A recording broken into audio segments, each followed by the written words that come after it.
Assalamu alaikum. Welcome to Online Education.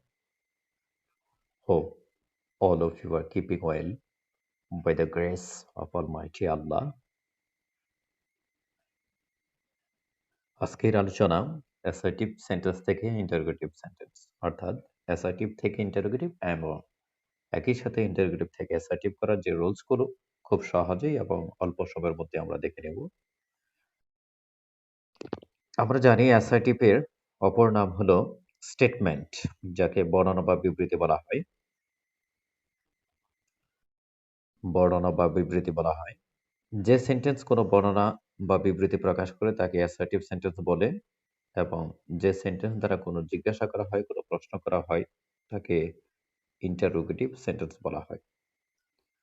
Assertive sentence affirmative এবং negative দুই হতে পারে।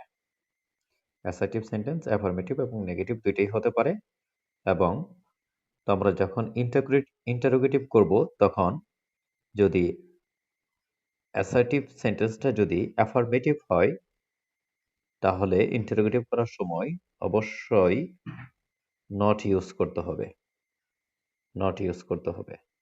এবং ওই অ্যাসার্টিভ সেন্টেন্সটা যদি নেগেটিভ হয় তাহলে অবশ্যই নট উঠাতে হবে, উঠে যাবে। তো এই কথাটা অবশ্যই মনে রাখতে হবে যে ইন্টারোগেটিভ সেন্টেন্সটা অ্যাফার্মেটিভ হলে অবশ্যই সেটা নেগেটিভে নিয়ে আসতে হবে, নেগেটিভ নিয়ে আসতে হবে। এবং যদি নট দেওয়া থাকে, নেগেটিভে থাকলে তখন সেটাকে নট উঠায় দিতে হবে। হ্যাঁ, এবং কোশ্চেন মার্কটা অবশ্যই মনে রাখতে হবে যে ইন্টারোগেটিভ সেন্টেন্স করতে হলে অবশ্যই কোশ্চেন মার্ক ইউজ করতে হয়। যাই হোক, আমরা দেখে নেই, এক্সাম্পল দেখে নেই যে he is ready for work. He is ready for work, তাহলে ইজেন্ট, এখানে আমরা দেখতে পারতেছি যে ইজেন্ট এখানে অ্যাফার্মেটিভ ছিল, ইজ এখানে জন্য এখানে ইজেন্ট নেগেটিভ হয়েছে, যেটা আমরা কিছুক্ষণ আগে বললাম যে নট না থাকলে নট দিতে হবে এবং নট থাকলে সেটা উঠে দিতে হবে। তো স্ট্রাকচারটা যদি বলি, যে স্ট্রাকচারটা হলো অবশ্যই ইন্টারগ্রেট করার স্ট্রাকচারটা হলো অবশ্যই শুরুতে অক্সিলারি ভার্ব নিয়ে আসতে হবে, অক্সিলারি ভার্ব নিয়ে আসতে হবে শুরুতে, দেন সাবজেক্ট বসাতে হয়, দেন সাবজেক্ট বসাতে হয়। তো যদি অক্সিলারি ভার্ব না থাকে, যদি মূল ভার্ব থাকে অর্থাৎ মেইন ভার্ব থাকলে, ইন্টারোগেটিভে যদি মেইন ভার্ব থাকে, মূল ভার্ব থাকে, সেক্ষেত্রে ডো, প্রেজেন্ট টেন্স হলে ডো অথবা ডাজ, এবং পাস্ট টেন্স হলে অবশ্যই ডিড ইউজ করতে হয়, এবং পাস্ট টেন্স হলে অবশ্যই ডিড ইউজ করতে হয়, এবং তাদের পরে বাক্যটা বোধক হলে অবশ্যই নট ইউজ করতে হবে। তাহলে don't, doesn't and didn't use করতে হয় যদি মেইন ভার্ব থাকে, অক্সিলারি ভার্ব না থাকে। We can help him, can auxiliary verb, তাহলে ক্যান্ট উই হেল্প হিম। তারপর আই ক্যান নট, এখানে নট দেয়া আছে, এখানে নট দেয়া আছে, না বোধক আছে, I can not help her, can I help হার, প্রশ্নবোধক চিহ্ন। এখন দেখেন ৪ নাম্বারটায় রহিম ইটস রাইস, এখানে কোনো অক্সিলারি ভার্ব নাই, মূল ভার্ব দেয়া আছে। আমরা বললাম এস বা ইএস থাকলে সেক্ষেত্রে ডাজ ইউজ করতে হবে। তাহলে ডাজ, তাহলে ইটস রয়েছে, এখানে অবশ্যই আমরা ডাজেন্ট ইউজ করব। ডাজেন্ট রহিম সাবজেক্ট দ্বিতীয়ত যাবে এবং তারপর ভার্ব, এবং এই ডাজেন্ট লেখার কারণে এস বা ইএসটা উঠে গেছে, ইটের সাথে এসটা ইএস উঠে গেছে, এখানে আমরা ডাজ ইউজ করেছি। তারপর প্রশ্নবোধক চিহ্ন, question mark. He went to, he went to Dhaka, he went to Dhaka, interrogative. তাহলে এখানে ভি টু, ভার্ব টু রয়েছে, এজন্য আমরা উপর ভি টু থাকলে যে ডিড লিখতে হয়, ভার্ব টু থাকলে অবশ্যই ডিড লিখতে হয়, ডিড লিখতে হয়। সেক্ষেত্রে এখানে তাহলে ডিডেন্ট, এবং তারপরে যে ভার্বটা হবে অবশ্যই ভার্ব হবে, পাস্ট ফর্ম একবারই করতে হয়। তাহলে didn't he go to school. তারপর এখানে আমরা প্র্যাকটিস দেখতে পাচ্ছি, এক্সারসাইজ ফর প্র্যাকটিস, এখানে কয়েকটা প্র্যাকটিসের জন্য দেয়া হয়েছে, প্র্যাকটিস দেয়া হয়েছে কয়েকটা। ১ নম্বর, যে smoking is a bad, smoking is bad for health. হ্যাঁ, তাহলে তাহলে উত্তর হবে ইজেন্ট। ইজেন্ট, এটা উত্তরটা হবে যে isn't smoking bad for health. 2 নম্বর উত্তর দেয়া আছে, প্রশ্নটা দেয়া আছে আই ডিসাইডেড ভি টু দেয়া আছে। I decided v two to go there. তাহলে ডিডেন্ট উত্তরটা হবে যে ডিডেন্ট আই ডিসাইড, শুধু ডিসাইড হবে, ডিটা উঠে যাবে, decide to go there. Didn't I decide to go there. তারপর আই ক্যান হেল্প ইউ, তাহলে I can not help you, not রয়েছে, তাহলে can I help you, can I help you. 4 number he did not do the sum, তাহলে তাহলে এটা উত্তর হবে যে ডিড হি, নট উঠে যাবে, ডিড হি ডো। একটু খেয়াল রাখবেন যে ডিড হলো পাস্ট ফর্ম দেয়া আছে এখানে। হ্যাঁ, তো ডিড অক্সিলিয়ারি ভার্ব হিসেবে আছে, তাহলে নটটা উঠে যাবে, তাহলে did he do the some.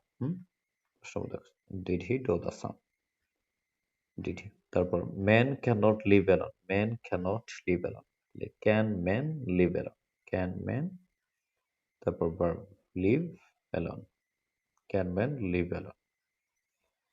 Then Rahim is a good boy, তাহলে উত্তর হবে ইজন্ট রহিম এ গুড বয়, প্রশ্নবোধক চিহ্ন। আই এম এ স্টুডেন্ট, তাহলে ain't I a student, ain't I a student. তো 2 নম্বর নিয়ম যেটা আছে, 2 নম্বর নিয়ম, 2 নম্বরের ভিতরে এখানে সংক্ষেপে সবগুলো রুলস দেওয়া হয়েছে। যে নেভার থাকলে 1 নম্বর, প্রথমটা নেভার থাকলে অবশ্যই এভার হবে, নেভার থাকলে এভার হবে। নাথিং থাকলে নাথিং এর স্থলে এনিথিং হবে, নাথিং থাকলে সেটা এনিথিং হবে।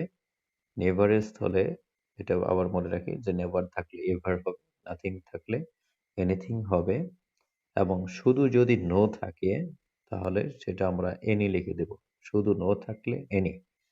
হ্যাঁ, আর নাথিং বাট যদি থাকে সেক্ষেত্রে এনিথিং বাট মনে রাখবো, নাথিং বাট থাকলে সেক্ষেত্রে anything but.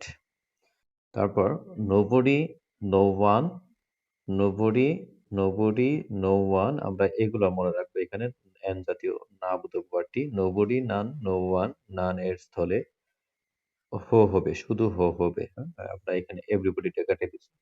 Nobody, none, no one থাকলে শুধু হো হবে এবং বাকি অংশ বসে প্রশ্নবোধক চিহ্ন বসে যাবে। নোবডি, নান, নো ওয়ান থাকলে শুধু হো হবে, এবং এভরিবডি, এভরিবডিটা এখানে অ্যাকচুয়ালি আসবে, এভরিবডি। হ্যাঁ, এভরি অল, এভরিবডি এখানে এভরিওয়ান, অল, এটা আমি লিখে দিচ্ছি উপরে। তো এভরিবডি, এভরিবডি, এভরিওয়ান অথবা অল, এভরিবডি, এভরিওয়ান অথবা অল, এই তিনটা হলো ইতিবাচক হাবোধক অ্যাফার্মেটিভ। এই জন্য অ্যাফার্মেটিভের ক্ষেত্রে এখানে ইজ দেয়ার এনি অথবা লেখা যাবে হো প্লাস ডাজেন্ট, হো plus doesn't, doesn't, does not plus verb one দিয়ে লিখতে হবে, বাকি অংশ প্রশ্নবোধক চিহ্ন।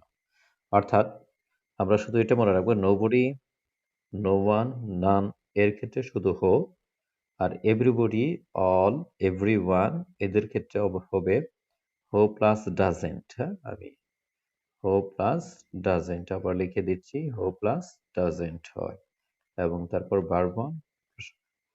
এখন একটা কথা মনে রাখতে হবে, ইজ দেয়ার এনি, যে এটার রুলসটা হলো এটার ক্ষেত্রে যে এভরি প্লাস নাউন থাকলে, এভরি প্লাস নাউন থাকলে সেক্ষেত্রে is there any plus noun লিখতে হবে। হ্যাঁ, is there any plus noun.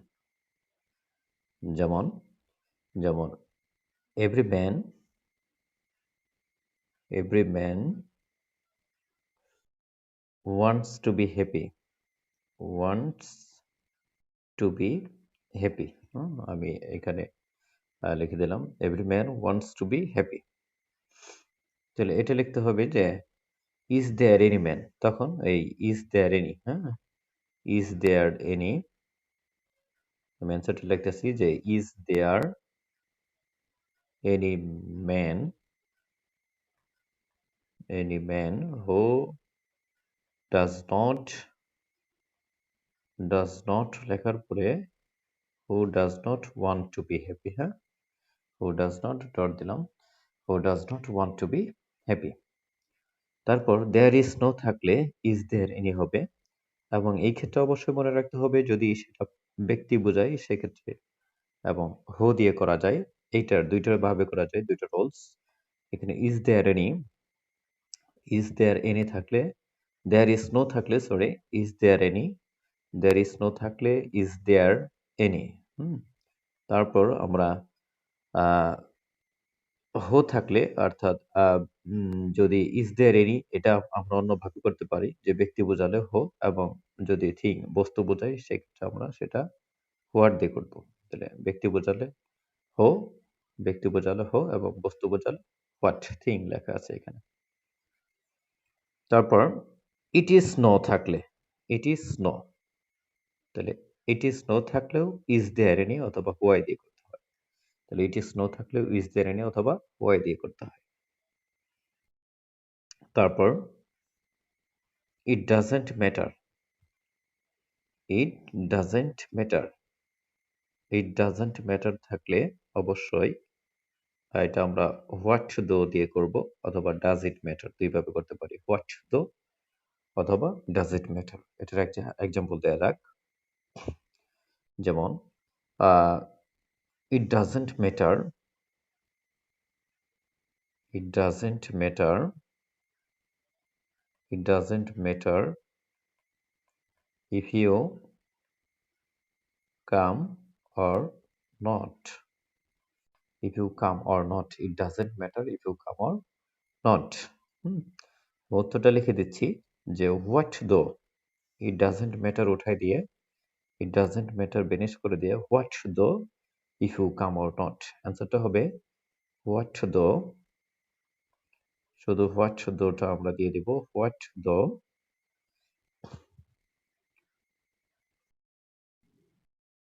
If you come or not, if you come or not. তো সংক্ষেপে এই ২ নাম্বার রুলসটাতে এখানে ২ নাম্বার রুলসটাতে সবগুলো রুলসের সমন্বয় দেয়া আছে।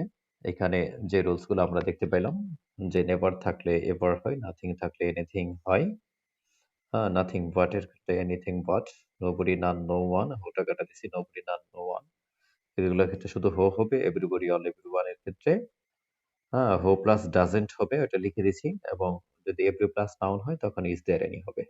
দেয়ার ইজ নো থাকলে ইজ দেয়ার এনি, ব্যক্তি বোঝালে হো, বস্তু বোঝালে হোয়াট, ইট ইজ নো থাকলে ইজ দেয়ার এনি, অবলিক অথবা হোয়াই দ্বারা করা যায়, ইট ডাজেন্ট ম্যাটার থাকলে হোয়াট দো অথবা ডাজ ইট ম্যাটার দুইভাবে করা যায়। তো ধন্যবাদ সবাইকে সঙ্গে থাকার জন্য। আসসালামু আলাইকুম রহমতুল্লাহি ওয়া বারাকাতুহু।